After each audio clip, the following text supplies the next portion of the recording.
今天咱们来聊一聊 Insta360 X3 的这个自然时间的功能。那么 X3 的自然时间是在整个的相机的宣发过程中啊，被浓墨重彩的所强调的，因为它有 4K120 和 3K180的拍摄能力。按道理来说，它的自然时间的拍摄的品质和可能性会比 X2 要高很多，因为 X2 呢只有 3K100帧的拍摄能力。但经过我认真的上手分析和使用体验之后呢，我确实得到了一些和预期所不一样的结论。所以今天咱们就来谈一谈我是怎么认识和理解 X3 的自然时间的。但究竟相比于 X2 来说，X3 的自然时间到底是进步了还是退步了？我们应该怎么样去使用这个自然时间的配件，以及目前的 X3 自然时间的设计上，还有哪些值得完善的这个方面？首先第一件事呢，我想跟大家一起来聊一聊关于这个自然时间的配件的设计，因为这实际上是代表了 Insta360 在整个全景相机的玩法当中的一些进步，还有它的一些思考。最早我们知道在那个 Insta360 One 的时候呢，那是一根鱼线，那么那个是这么去甩嘛，那么也是当时的 Insta360 One 呢，非常出圈的一个特性，就是自然时间。子弹时间这个叫法最早实际上是从《黑客帝国》里面的基阿努·里维斯去躲那个子弹的时候，当时采用了一个非常特殊的拍摄方法，就是 N 台相机围绕它去旋转拍摄。后期的时候呢，通过不同的这个运镜的切换呢，就让这个子弹打过来的一瞬间，那么有那个环绕的效果，就带来了视听上的一种非常强烈的震撼的体验。因为在那个年代，我们从来没有见到过一种方式可以这种形式去展现躲子弹这样一件事情，所以这个也是子弹时间这个模式的由来。Insta360 是全景相机，它能够拍摄所有画面。那当我们以高帧率拍摄的时候，实际上理论上我们就有这种能力去获得这种环绕的这种拍摄。那么全景的这种运镜的可能性，结合高帧率，那么就实现了自然时间的拍摄。那么这也是 Insta360 第一代最出圈的一点，也是当时最让我百思不得其解的一个特性。那么后来的话，他们也把这个特性作为它的一个传统的卖点，不断的加强。实际上，随着第一代 Insta360 One 的话，当时有一个自然时间手柄，它就是为了自然时间而设计的，是圆圆的一个纺锤体。纺锤体，大家很多人应该见过那个配件。那我现在这个配件已经找不到了，就是当时那个配件卖的很贵，但是没有它的话，你拍自然时间确实会差点意思。就是那个配件接上自拍杆，你可以去甩，那个过程非常的那个令人赏心悦目。那拍出来效果也确实会令大家很惊艳。那么自然时间也是我拍的很多内容被大家所认识和接受的当年的一些特点。后来的话，自然时间的配件呢，Insta360会做了一些升级。那是在 Insta360 One X 的时候，那么对于自然时间的手柄做了一次升级，它把三脚架和手柄结合了起来。当时那个应该是思锐代工，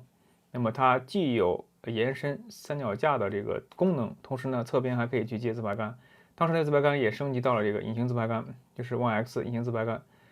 所以那个时候的那个自然时间的配件是至今看来，我个人觉得依然是非常完美的一个设计。那也是我后来One X 到 One X2 一直以来的自然时间的标准配件之一。从 One X2 之后呢，Insta360 官方就推出了这么一个自然时间的绳盒。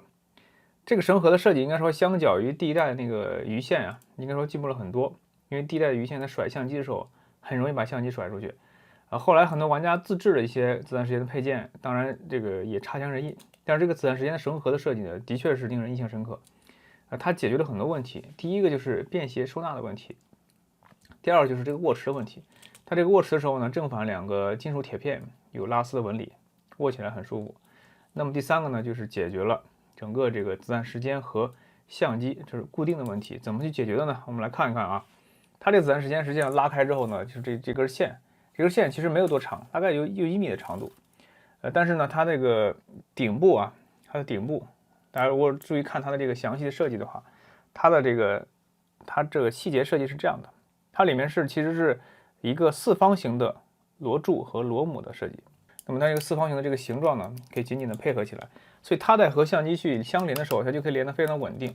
就是当我们把它作为一个整体去和相机去旋转的时候，那么就利用这个方形的这个配合，其实它就等于自带了一个螺丝刀嘛。配合之后呢，给拧得非常紧。那么拧紧之后，它基本上和相机不会脱开了。此外，就是这个下面这个橡胶这个胶圈啊，千万不要弄丢。当年我记得阿加斯汀在做那个视频的时候，就把这个纹弄丢了，最终就导致他的相机就摔了。用这个的目的是啥呢？用这个的目的呢，就是一方面呢，会让你的这个自然时间，整个的，就是收纳的时候，可看到了吗？对于相机是一种保护，它是不容易撞到相机的。再一个呢，就是当我们去把它松开的时候，那么它可以帮助我们更舒服的去把这个螺丝给拧下来。就它对于相机是一种保护，同时它还是你拧下螺丝的一个把手的工具，所以它是很重要的，千万不要把它弄丢。弄丢的话，你很可能就是你的自然时间拍摄的时候会有危险，这是友情提醒。那么再一个就是说，这个自然时间绳盒在设计的时候，那么 Bullet Time Cord 有一点点遗憾，就是它在这一侧的这个圆盖是封闭的，是无法打开的。我最早见过的一版的自然时间绳盒，它这里是有一个1/4的螺丝孔的。那不管怎么样，这个 Bullet Time Cord 自然时间的绳盒，这至今看来，依然是我们去享受自然时间的一个最便捷的工具。但是并不代表它是一个最佳的选择。究竟怎么样才可以把这个自然时间拍好？是不是用自然时间绳盒就一定是最佳方案呢？其实答案是否定的，很遗憾大家是否定的。目前来说，我个人觉得拍摄自然时间最好的方式还是用那个 YX 发布的时候那个自然时间的手柄加上自拍杆去拍，因为采用那个方式去拍和采用那个方式去拍，它有哪些不同呢？我们可以现在给大家甩一下，给大家看看就明白了。就是我拍完自然时间之后啊，我会发现，它还是要拼接的，所以呢，你来看这样甩了之后，我的相机的这个姿态是不稳定的，也就是说我的接缝是随风摇曳的。那尤其是我们有人头，它经常会被切断，就是那个拼接也不是很完美。但如果你用这个自拍杆加手柄的话，那个模式在旋转的时候，你就可以保证相机始终是水平方向去旋转，那它接缝就比较的唯一，比较的固定。这个时候拍出来的自然时间呢，就更加趋近于完美。因为你在甩这个自然时间的时候，你的接缝如果很稳定的话，你的画面大体上也是没有太大的割裂感的。所以这个就是用自然时间绳盒的最大问题，就是在于当你旋转的时候，那么你的画面有可能会有些出戏，就是你的接缝有可能会影响你画面的整体观感，这就是它的这个缺点。但它优点就是它非常的便携。那么怎么去避免这个问题呢？其实也有些第三方去开发了一些配件，你比如说给相机去加一个定风的尾翼，因为当相机甩起来的时候，你的 X3就已经不是一个相机了，它是一个飞机。那么一个飞机怎么在飞行的时候能保持它姿态稳定呢？那么就涉及到一些飞机的设计了。那有一些简单的定风翼可以让这个相机在旋转的时候姿态是稳定的，那目的是为了保证这个接缝是稳定的。那么接缝的稳定导致你的最终画面是比较可靠的。那么这个就是大家淘宝上可以搜一些配件，那么帮助你去解决这个问题。我们在这个正式的固件版本里面，当我们进入自然时间的时候，你发现我们有2档帧率可选，一个是 4K120，一个是 3K180。那这2档在你正常拍摄的时候是找不到这个档位的。那么这一点，你比如说我们正常拍摄的时候只能拍 4K60的全景视频，那为什么在子弹时间之下可以拍 4K120，而拍全景的时候就只有 4K60 呢？其实原因也很简单，当我们把这个镜头盖摘下去之后啊，你会发现，实际上子弹时间它的原理呢和这个自拍模式是一样的，它选择性的去读取每一个 sensor 的下半部分，那么用减少1半的数据量来换取加倍的帧率，这是它的一个基本的逻辑。那么这是采用这样一个逻辑的话，你可以在 4K60的全像素读出的能力上，那么把帧率加倍，把数据量减半，去实现 4K120。当然 3K180也是类似的逻辑。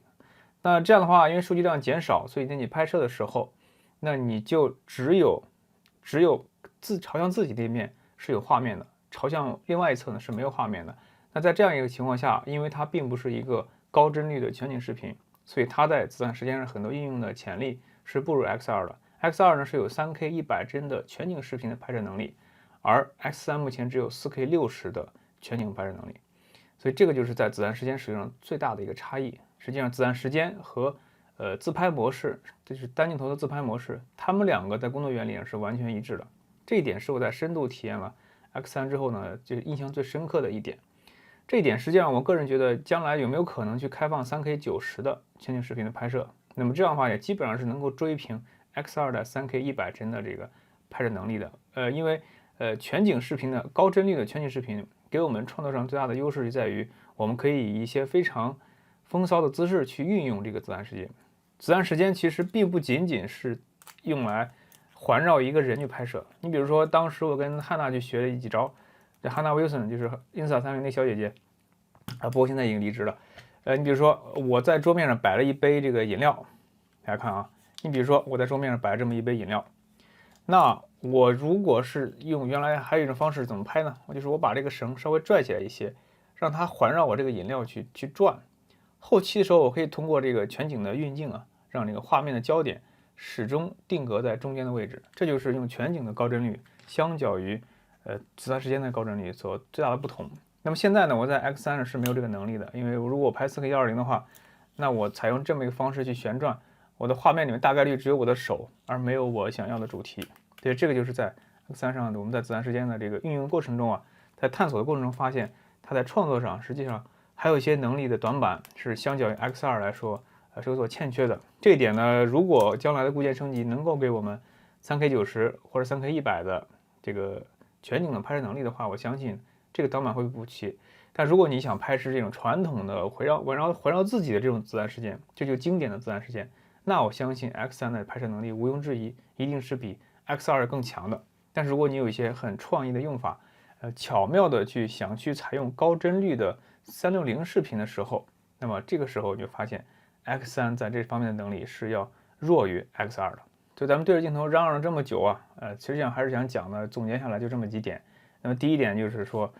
，Insta360的这个子弹时间这个配件很完善的，从最早的这个手柄加自拍杆到现在的绳盒，相当于说每一种不同的配件都有它自己特殊的使用场景。那么如果你追求便携，那自然时间绳盒无疑是你最好的选择。如果你追求最好的品质，这个品质就指的是它的接缝是稳定的，那手柄加自拍杆的方式依然是目前最好的选择。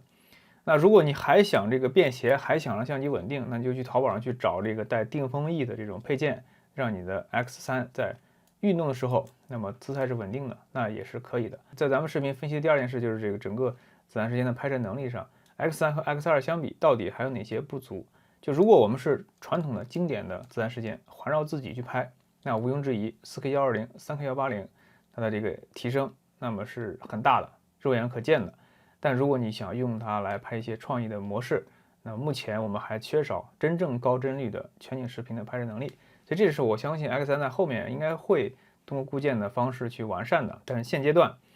如果你想拥有这种3K100的全景视频的拍摄能力，那你还真的可能还只能去借助于 X2，因为 X2的这个3K100它是全景的模式，是360度无死角的。那这种模式下，你拍摄完了之后，再利用那个叫 Deep Track 深度追踪的话，那就可以拍摄出很多很有趣的运镜的效果。但不管怎么说，希望其实大家能够深入的去理解自己的相机啊，深入的去了解每一种模式它背后的工作原理。那么只有你这样深刻的去领悟到你的器材的边界的时候，那么你才有可能在真正的创造环境中啊，正确的去运用你手里面的器材，帮助你拍摄更好的这个内容。那这就是咱们视频给大家分享的一些内容。所以今天这个视频没有太多的样片的介绍，